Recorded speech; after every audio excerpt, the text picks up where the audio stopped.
ஓம் சக்தி. சக்தியில அம்மா அவர்கள் அந்த கண் என்கிற அந்த பேருடைய பையன் முன்ன பக்கத்தில் நின்றுக்கிட்டாங்க. அந்த தீய சக்தியை கூப்பிட்றாங்க. நம்ம சக்தி இழுத்துட்டு வந்து நிற்கிறாங்க. இப்போ என்ன பண்ணுறாங்க அம்மா அப்படின்னா, அந்த கண்ணனுடைய இருதயத்தில் தன்னுடைய வலதுகை வச்சு லேசாக அமுக்குறாங்க. இப்படி அமுக்கிறத பார்த்துட்டு அந்த தீய சக்தியானது கெக்கலக்கோடு சிரிக்குது, பயங்கரமாக சிரிக்குது. அம்மா அவர்கள் மேலும் மேலும் அவனுடைய இருதயத்தை அறுத்து கொண்டே இருக்கின்றார்கள். அந்த அழுத்தம் அதிகமாக அதிகமாக இது மிகவும் அட்டகாசமாக சிரிக்கிறது. ஒரு நிலையில் அழுத்தம் மிக அதிகமான பின்னால் அந்த சிரிப்பு அப்படியே அடங்குகிறது. அடங்கி மெல்ல மெல்ல அடங்கி அது அப்படியே அழுகையாக மாறுகிறது. இப்பொழுது அழுகையானது மிகவும் பயங்கரமாக அழுகுது, கதறி கதறி அழுகிறது. இப்பொழுது அம்மா என்ன பண்றாங்கன்னா, அந்த பையனை திருப்பி போட்டு அவனுடைய இடுப்பு மேல தன்னுடைய வலது காலை வச்சு அப்படியே அமுக்குறாங்க. இப்போ இந்த கதறி எழுத அந்த தீய சக்தியானது அப்படியே மொல்ல மொல்ல அடங்கி சமாதானம் ஆயிடுச்சு. இப்போ அது எந்தவித ஆர்ப்பாட்டம் இல்லாம அமைதியா சாந்தமா இருக்குது. இப்ப அம்மா என்ன பண்றாங்க, அந்த தீய சக்தியை கூட்டிட்டு போச்சு நம்ம சக்திகளுக்கு சைகை காமிக்கிறாங்க. அதே மாதிரி அவங்க திருப்பி கூட்டிட்டு போயிடுறாங்க. அதோட அந்த பையனுக்கு அந்த பிரச்சனை எல்லாம் முடிஞ்சதுங்க. அது வரைக்கும் அந்த பையன் படாத கஷ்டப்பட்டானுங்க. உடல் ரீதியா பலவிதமான பிரச்சனை அனுபவிச்சா. இருந்தாலும் அந்த கெட்ட நேரம் நடந்துட்டு இருக்கிறதுனால அவனால அம்மாவை ஏத்துக்க முடியாத மனநிலை அதே பண்ணுச்சு. நல்ல நேரம் வந்தது சகோதரியின் மூலம். அதன் காரணமா இன்னைக்கு விடுதலையாகி நல்லா இருக்குன்னு சக்தியில. அதே மாதிரி பாருங்க, இன்னொரு பெண் மாமியார் கொடுமையினால கல்யாணமான அந்த பெண் 3.5 வருஷமா பிரிஞ்சிருக்கிறாங்க. அவங்களை சேர்த்து வைக்கிறதுக்கு யாரும் எந்தவித முயற்சியும் பண்ணல. ஆனா நம்ம சக்திகள் அந்த பெண்ணை பார்த்து அம்மா பத்தி எடுத்து கூறி, அமாவாசை வேலூர் வந்து குச்சி போடு, கண்டிப்பா அம்மா உனக்கு புருஷனோட சேர்த்து வைப்பாங்கன்னு சொல்லி கூட்டிட்டு வந்தாங்க. அந்த பெண்ணும் வந்து அதே மாதிரி ஒரே ஒரு முறை தான் எனக்கு வந்தா, ஒரு அமாவாசைக்கு வந்து குச்சி போட்டா. அதுக்கே பாருங்க இப்படி பலன். அடுத்த 2-3 நாள்லயே அவங்க உறவினர்கள் எல்லாம் ஒண்ணு கூடி அதுல தலைக்கட்டா இருக்கிற பெரியவங்க எல்லாம் வந்து உட்காந்து பஞ்சாயத்து பேசி, மாமியா பிரச்சனை தான் இது முழுசு காரணம் தெரிஞ்சு அந்த பையனை தனி கொடுத்து வச்சுட்டாங்க. நீ உங்க அம்மாவோட இருக்க வேண்டாம், நீ வேலை செய்யற இடத்துக்கு மொண்டாட்டி கூட்டிட்டு போய் தனி கொடுத்துன்னு இருந்துக்குன்னு சொல்லி எல்லாரும் பஞ்சாயத்து பேசி முடிச்சு அதே மாதிரி தனி கொடுத்துன்னு வச்சுட்டாங்க. இதுக்கு பின்னால அவங்க 2 நல்ல முறையில் பிழைக்கிறாங்க. சக்தியில நல்ல அன்னோன்யமான தம்பதிகளா இருக்கிறாங்க. எப்படி பாத்தீங்களா, 3.5 வருஷம் பிரிஞ்சு இருந்ததை ஒரே ஒரு அமாவாசை வேலு குச்சி போட்ட உடனேயுமே அம்மா சேர்த்து வச்சுட்டாங்கன்னு. அதே மாதிரி பாருங்க, இன்னொன்னு எப்படின்னா சக்தியில இது மிகவும் ஆச்சரியமான ஒரு விஷயம் சக்தியில. அதாவது என்னுடைய நண்பர் அவருடைய அண்ணனுக்கு உரிய காலத்துல கல்யாணம் ஆச்சுங்க. அந்த கல்யாணம் அவருக்கு ஒரு 24 வயசு அப்படிங்கிறப்ப நடந்தது. ஆனா அவருடைய மனைவிக்கு வயசு மிக குறைவு, 16 வயது திருமணத்தின் பொழுது. அதனால அந்த பக்குவம் இல்லாத பெண், எதுக்கும் உணர்ச்சி வசப்படக்கூடிய பெண், குடும்ப சூழ்நிலை ஒன்றும் அறியாத பெண். என்ன ஆச்சுன்னா, இவர் வந்து பில்டிங் கான்ட்ராக்ட் செஞ்சுக்கிட்டு இருந்தார். நல்லா தொழில் நடந்துகிட்டு இருந்தது. குறிப்பிட்ட நேரத்துக்கு பில்டிங் எல்லாம் முடிச்சு கொடுக்கணுக்கா நல்ல முறையில் அதுக்கு அலைஞ்சிட்டு இருக்காரு. ஆனா இந்த பெண் திடீர்னு தன்னுடைய 18வது வயதுல கல்யாணமாய் 2 வருஷம் கழிச்சு, நீ எங்க அம்மா வீட்டுக்கு போகணும், எங்க அம்மாவை பார்க்கணும் அப்படிங்கிறான். இவர் என்ன சொல்றாரு, அடுத்த வாரம் போகலாம், இப்பதானே போயிட்டு வந்தா, இப்ப எனக்கு நிறைய வேலை இருக்குதுல்ல அப்படின்னு சொல்றாரு. ஆனா கேட்க மாட்டேன்னு அட்டம் பண்ணி தகராறு பண்ணுது. அதனால கோபத்தில் ஒரு அறை வச்சுட்டார். அவ்வளவுதானுங்க. அந்த பொண்ணு சூசைட் பண்ணிக்கிட்டா, கவுத்தை போட்டு தொங்கி இறந்துட்டா. இறந்தப்போ என்னானா, அந்த வீட்லயே பேயா அலையிறா. நடு வீட்டுல சேர் போட்டு கோந்துக்கிட்டு, கோர பல்லும் சடாமுடியோட தலைவிரி குழம்ப கோந்துக்கிட்டு, யாரையும் நான் பொழைக்க மாட்டேன், யாரையும் நான் பொழைக்க மாட்டேன்னு அருன்னு அப்படி பயங்கரமா கத்திக்கிட்டு கோந்துருக்கிறா. அதன் காரணமாக இந்த தொழில் நல்லா ஓஹோ நடந்த இந்த மனுஷனுக்கு அப்படியே மொல்ல டவுன் ஆகி போச்சு. எதுவும் சரியில்லை, உடல்நிலையும் சரியில்லை. இந்த மாதிரி எத்தனை காலம் தெரியுங்களா, 30 ஆண்டுகள் இப்படியே போகுது. அவரு வேற கல்யாணம் பண்ணிக்கல. அப்புறம் இந்த என்னுடைய நண்பர் ஒரு அம்மாட்ட வந்து நல்லா தீவிரமான ஈடுபாடு ஆயிடுச்சு. அவர் அண்ணங்கிட்ட போய் சொல்லி, நீ மருவத்தூர் வாயா வந்து இந்த மாதிரி குச்சி போடு, உனக்கு நல்லது எங்களுக்கு நல்லது. அதான் வந்து அண்ணி வந்து யாருமே வாழோட மாட்டேன்னு சொல்லி கருவிட்டு இருக்குதில்ல, அதனால தயவு செஞ்சு வான்னு சொல்லி நம்பர் மாதிரி எடுத்து கூறி அவரை கூட்டிட்டு வந்தாங்க. அவர் வந்து 3 அமாவாசை குச்சி போட்டு முடிச்சாருங்க.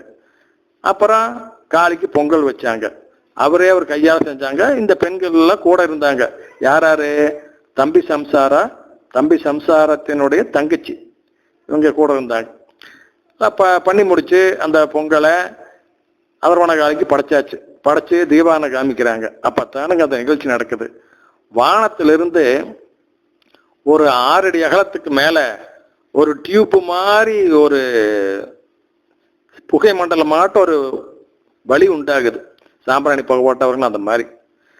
அந்த வழியாக அந்த இறந்து போன பெண், அந்த பெண்ணுடைய பேர் வந்துங்க சசிகலா, அந்த பெண் இறங்கி வர்றா. அது தீய சக்தியான உருவமெல்லாம் இல்லைங்க, குடும்ப பெண்ணா இறங்கி வர்றா. இறங்கி வந்த உடனே அந்த வழியில அதரவணகாலியும் வர்றாங்க. அவங்க இங்கிருந்து கீழே நம்ம கோயிலிருந்து வர்றாங்க. இந்த சசிகலாவுக்கு முன்னால வந்து நிற்கிறாங்க. 2 பேருமே நிலத்தில் நிக்கலைங்க, எல்லாருமே பூமிக்கு மேல ஒரு 3-4 அடி உயரத்துல இருக்கிறாங்க. இந்த இவங்க கணவன் படைத்த அந்த சக்கரை பொங்கல் படையில இலையோட எடுத்து அதர்வணகாளி அம்மா இந்த சசிகலாவுக்கு கொடுக்குறாங்க. அந்த பெண் சந்தோஷமான முகத்தோட அம்மாவை வணங்கி அதை வாங்கிட்டு மறுபடியும் மேலே போயிடுறாங்க. அதுக்கு பின்னால அவரு பிரச்சனை இல்லாம நிம்மதியா இருக்காரு சக்தியில. இப்ப பாத்தீங்களா, மருவத்தூர்ல அமாவாசை வேள்வியில என்னென்னவெல்லாம் நடக்குது பாருங்க சக்தியில. இது சாதாரண வேள்வி அல்லங்க. ஏழை எளிய மக்கள் ஆன்மீகத்துல திக்கு தெரியாம தட்டு தடுமாறி குருட்டுத்தனமா பலவிதமான கஷ்டங்களை அனுபவிக்கிற மக்களை காப்பாற்றுவதற்காக அருள் திரு பங்காரு அடிகளார் அவர்கள் அருளி கொடுத்த எளிமையான முறை சக்தியில. அதனால எல்லாரும் பக்தர்கள் தொண்டர்கள் எல்லாரும் இந்த மற்றவங்களை எடுத்து சொல்லி எல்லா மக்களையும் வேள்வியில குச்சி போட வைங்க, வேள்வியில கலந்துக்க வைங்க. அதனால எல்லா குடும்பமும் நிம்மதியா இருக்கு. அவங்க உறவினர்கள் அக்கம் பக்கத்தில் உள்ளவங்க எல்லாரும் நிம்மதியா இருக்கு அவங்க மூலம். அதனால எல்லாரும் இந்த வாய்ப்பை பயன்படுத்துங்க சக்தியில. அதே மாதிரி பாருங்க, இன்னொரு தடவை அம்மா அவங்க சொன்னாங்க ஒரு பெண்ணுக்கு. என்னன்னு சொன்னாங்கன்னா, 2014 நடந்ததுங்க. 9 காப்பு 9 அபிஷேகத்திற்கு பணம் கட்டு அப்படின்னு சொல்லி அம்மா சொன்னாங்க. அக்கா தங்கச்சி 2 பேருக்குமே சொன்னாங்க. அவங்க 2 பேரும் அம்மாட்ட வந்துட்டு இருக்கிறாங்க. 2 பேரும் தனித்தனியா கேட்க தனித்தனியா அம்மா 9 காப்பு 9 அபிஷேகத்துக்கு கட்டுன்னு சொல்லி சொன்னாங்க. என்ன பிரச்சனை அப்படின்னா, அம்மா வாயத்தன்னு சொல்ல, அம்மா கூட இருக்கிற உதவியாளர்கள் தான் சொன்னாங்க. அதை எப்படி எடுத்துக்கிறது, அம்மா சொன்னதாக எடுத்துக்கிறதுன்னு இவங்க சந்தேகப்பட்டுக்கிட்டு செய்யல.